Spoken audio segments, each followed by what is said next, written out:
E aí pessoal, beleza? Meu nome é Fábio Moura e olha só, chegou o sábado, sabadão chegou e olha, mais um vídeo da nossa série de vídeos de Atos dos Apóstolos. Nós estamos no capítulo 5 e você tem acompanhado com a gente o crescimento da igreja, o andamento da igreja de Jesus, da igreja do Senhor, no começo da era cristã. Os caras precisavam se adaptar e mudar, lógico, e mudar para poder pregar o evangelho com mais liberdade e até, vamos dizer assim, com mais intensidade, justamente porque era algo novo, era a boa nova que estava sendo pregada. E nós vimos nos capítulos 1, 2 e 3 e também no capítulo 4 as grandes maravilhas que Deus operou através dos primeiros discípulos, dos apóstolos e também dos outros discípulos. Agora nós vamos começar o capítulo 5, onde com certeza vai ter muita coisa boa sendo revelada para nós. E eu já quero pedir para você o seguinte: compartilhe esse vídeo, não deixa de acompanhar os vídeos anteriores para poder entender o que está rolando nesse capítulo por capítulo da série Atos dos Apóstolos. Vem com a gente. Capítulo 5 de Atos dos Apóstolos. Ananias e Safira é o que diz o subtítulo. Mas um homem chamado Ananias, casado com uma mulher que se chamava Safira, vendeu um terreno e só entregou uma parte do dinheiro aos apóstolos, ficando com o resto. E Safira sabia disso. Calma aí, deixa eu só recapitular contigo. Lembra que nós falamos no capítulo anterior que os apóstolos, na verdade que os primeiros discípulos voluntariamente pegavam os seus bens, vendiam suas propriedades, alguns vendiam as suas propriedades e em forma de voto e de forma voluntária entregavam esse dinheiro e esses bens aos pés dos apóstolos, e era tudo dividido entre os irmãos, entre os discípulos. Então, é falando disso que começa o capítulo 5. Mas um deles, ou um casal, aconteceu isso. Começa assim, né? Mais um homem chamado Ananias e Safira falando disso. E Safira sabia disso. Então Pedro disse a Ananias: por que você deixou Satanás dominar o seu coração? Pedro falando para Ananias: Ananias, por que você deixou Satanás dominar ou encher o seu coração? Por que mentiu para o Espírito Santo? Por que você ficou com uma parte do dinheiro que recebeu pela venda daquele terreno? Se não for, vou falar assim, olhando naturalmente, se não for revelação de Deus a Pedro, eles se conheciam muito bem, né? Porque Pedro sabia quanto valia o terreno, ou até conhecia quem comprou o terreno, né? Não sei. Bom, mas está claro que era uma revelação do Espírito a Pedro, do Espírito Santo a Pedro. Por que mentiu para o Espírito Santo? Até mesmo porque Pedro envolve o Espírito Santo aqui na conversa, né? Por que você ficou com uma parte do dinheiro que recebeu pela venda daquele terreno? Antes de você vendê-lo, ele não era seu? E depois de vender, o dinheiro também era seu? Não era seu? Era seu. Então por que resolveu fazer isso? Você não mentiu para seres humanos, mentiu para Deus. Gente, que coisa sinistra. Sinistra, sinistra, sinistra. Assim que ouviu isso, Ananias caiu morto. Mano, Ananias morreu, velho. Morreu. Depois que ouviu essas palavras de Pedro. Que coisa, hein? E todos os que souberam do que havia acontecido ficaram com muito medo. Então vieram alguns moços, cobriram o corpo de Ananias e levaram para fora e o sepultaram. Como eu já falei nos outros vídeos, nada acontece de forma instantânea. Tem um período de tempo que não dá para a gente precisar aqui lendo, né? Mas a gente sabe que isso não aconteceu de uma hora para outra. Precisou de um tempo. A mulher de Ananias chegou umas 3 horas depois. Aqui eles já relatam horas, tá vendo? Chegou umas 3 horas depois, sem saber que o marido já tinha sido até sepultado. Mano, que loucura, velho. Que loucura. Que loucura, velho. Aí Pedro perguntou para ela: me diga, foi por este preço que você e o seu marido venderam o terreno? Cara, na boa. Não, na real, gente, na real. Eu não sei explicar, mas, pô, se Pedro sabia que o marido já tinha mentido para eles, pelo valor, pelo acordo, pelo voto, pelo que eles resolveram caminhar juntos ali em relação a dividir os bens. Se Pedro já sabia que Ananias tinha dado essa mancada com eles, meu, na boa, por que ele fez essa pergunta para a mulher, mano? Sei lá, não tô querendo entrar em conflito, mas dava meio que deixar pra lá essa história, né? Pra ninguém se machucar mais, porque já tava enrolada a situação. Essa é o meu ponto de vista, a minha opinião, tá, gente? Mas lógico, a palavra de Deus, ela é sagrada e deve ser respeitada, né? Olha lá. Aí Pedro perguntou para ela: por que vocês resolveram... por que você e o seu marido resolveram... Não, desculpa, voltando aqui. Aí Pedro perguntou para ela: me diga aí, fala aí, Safira. Foi por este preço que você e o seu marido venderam o terreno? Aí ela respondeu: sim, foi. Ela respondeu, que ela já tinha combinado com o marido. Então Pedro disse: por que você e o seu marido resolveram pôr à prova o Espírito do Senhor? Os moços que acabaram de sepultar o seu marido já estão lá na porta e agora vão levar você também. Você é louco, irmão. Olha só que doideira, velho. E agora vai levar você também. No mesmo instante, ela caiu morta aos pés de Pedro. Os moços entraram e, vendo que ela já estava morta, levaram o corpo dela e o sepultaram ao lado do seu marido. E toda a igreja e todos aqueles que souberam disso ficaram apavorados. E aí começaram a sei lá, ter medo de Deus. Meu, que loucura. Bom, é diferente. É uma história muito louca. Muito louca. Você pode estar se perguntando: mas Fábio, você acredita que foi de Deus, não foi de Deus? Bom, eu não tenho uma opinião formada sobre isso. Mas que Ananias e Safira morreram, eles morreram. Morreram.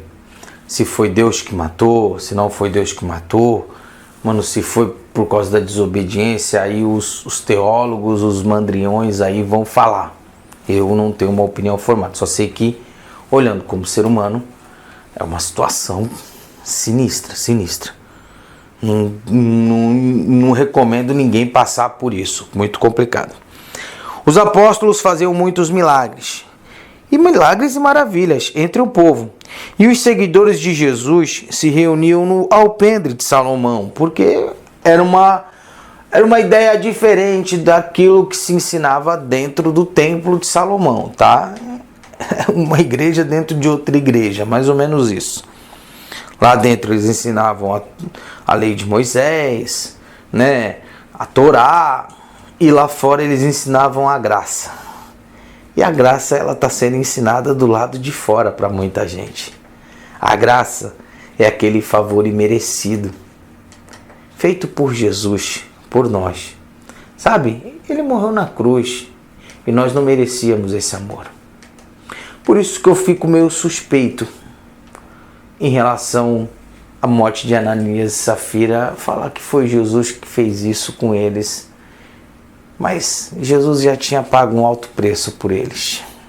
Complicado, né? Ninguém de fora tinha coragem de se juntar ao grupo deles. Mas o povo falava muito bem deles. Uma multidão de homens e mulheres também acreditou no Senhor e veio aumentar ainda mais o número do grupo. Aquela gente crescia mais. E elas cresciam por causa do milagre que os apóstolos faziam, e as pessoas colocavam os doentes nas ruas, em camas e esteiras. Eles faziam isso, gente, para que quando Pedro passasse, pelo menos a sombra dele cobrisse alguns deles.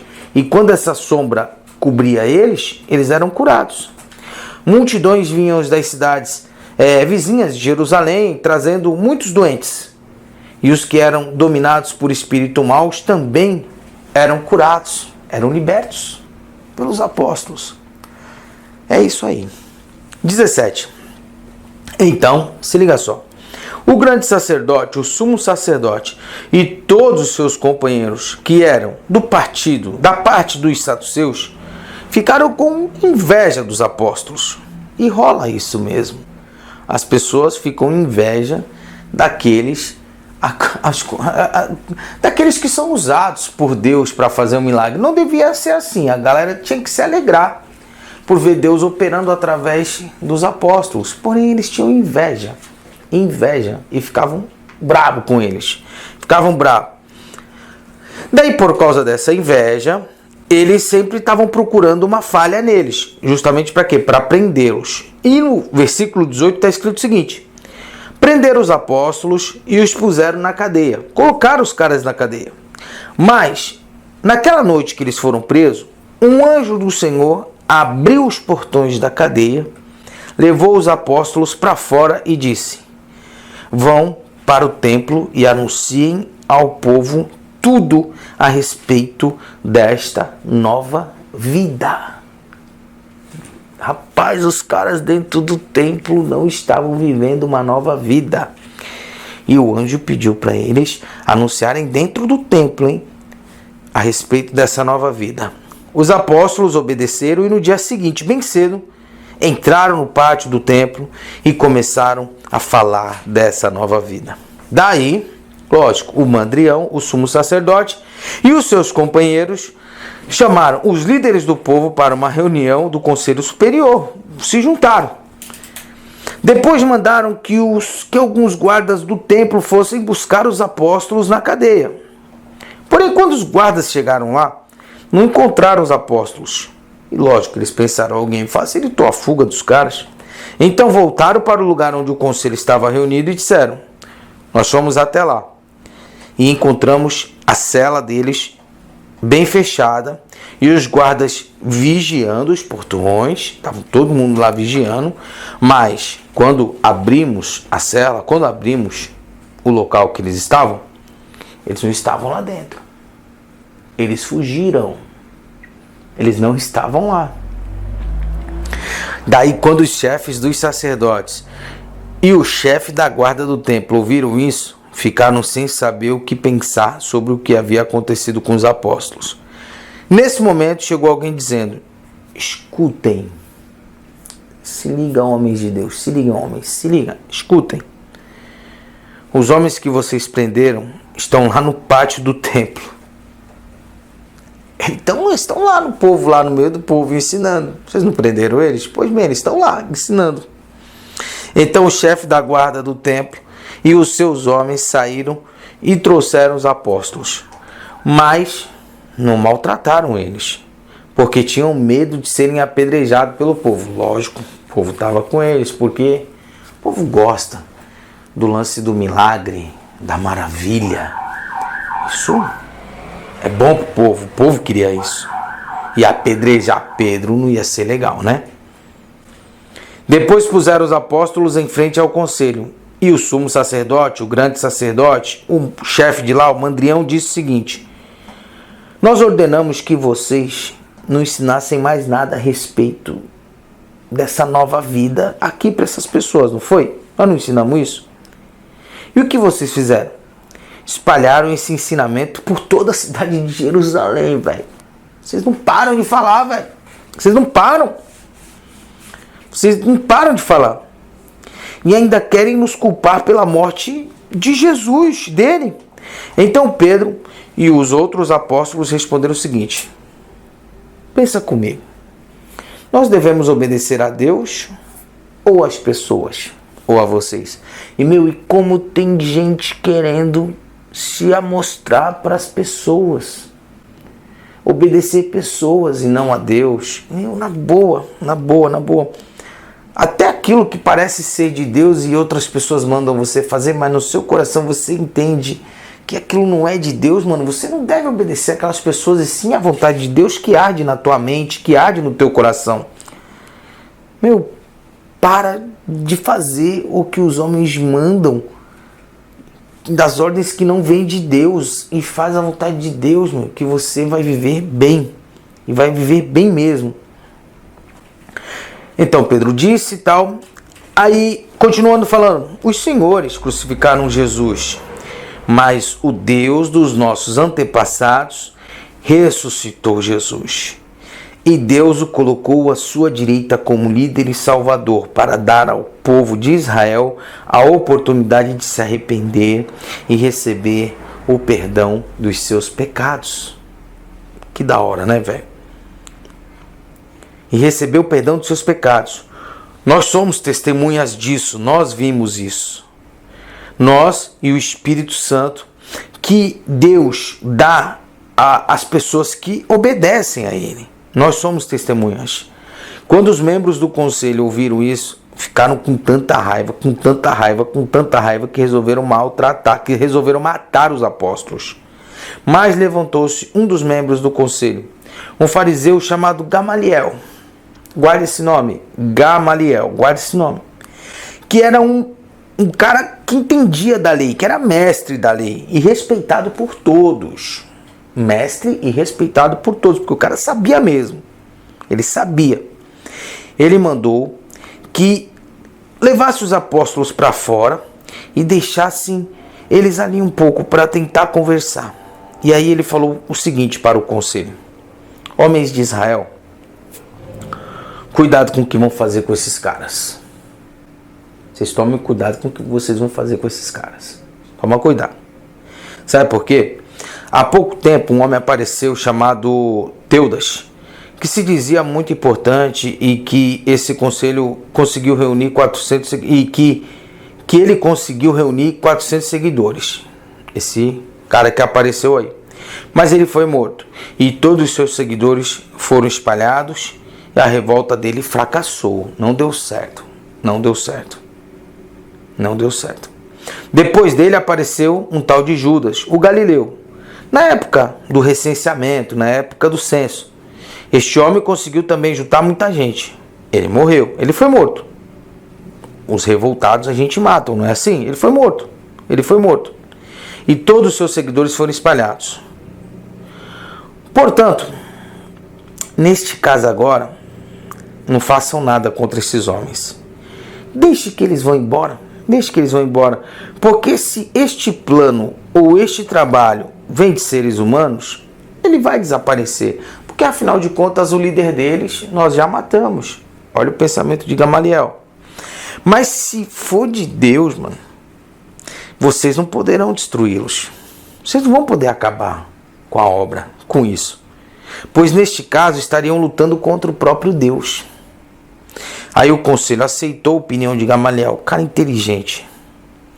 Então chamaram os apóstolos, mas para não ficar barato, para não ficar leve, para não ficar por baixo, o que os caras resolveram fazer? Chamaram os apóstolos e deram chicotadas neles. E aí mandaram que nunca mais falassem nada a respeito de Jesus. E depois soltaram, como se eles fossem obedecer, né? Os caras estavam virados no giraia, eles não iam parar e não pararam. E se eles parassem, o evangelho nem ia chegar até a gente. Os apóstolos saíram do conselho muito alegres, depois de ter apanhado, chicoteado, meu Deus do céu, maltratado. Eles saíram de lá muito alegre, muito alegre. E tem gente que não se alegra, né? Rapaz, você tá passando por prova e ainda se alegrar é muito de Deus, né, velho? Muito alegres porque Deus havia achado que eles eram dignos de serem insultados por serem seguidores de Jesus. Cara, ser insultado por ser seguidor de Jesus. Não fique triste por isso, se alegre. É uma honra, é um privilégio você ser insultado e maltratado por ser um seguidor de Jesus. É uma honra, não fica triste. E todos os dias no pátio do templo e de casa em casa. Ó, no pátio do templo, de casa em casa. Eles continuavam a ensinar e a anunciar a boa notícia a respeito de Jesus, o Messias, o Salvador. Gente, da hora, né? Vou encerrando por aqui. Esse foi o capítulo 5 de Atos dos Apóstolos. Semana que vem tem mais um vídeo. Não deixe de se inscrever no nosso canal. Não deixe de compartilhar esse vídeo. Não deixe de comentar o conteúdo, tá bom? E participar e interagir com a gente nesses vídeos. A ideia é que o Espírito Santo venha fortalecer o nosso coração. E assim como a Igreja de Jesus foi fortalecida e está sendo sempre fortalecida, a gente também aprenda esse mistério da palavra de Deus e que realmente o nosso coração seja fortalecido pela presença de Deus através da palavra. Beleza? Deus abençoe, pessoal. Consciência. Valeu!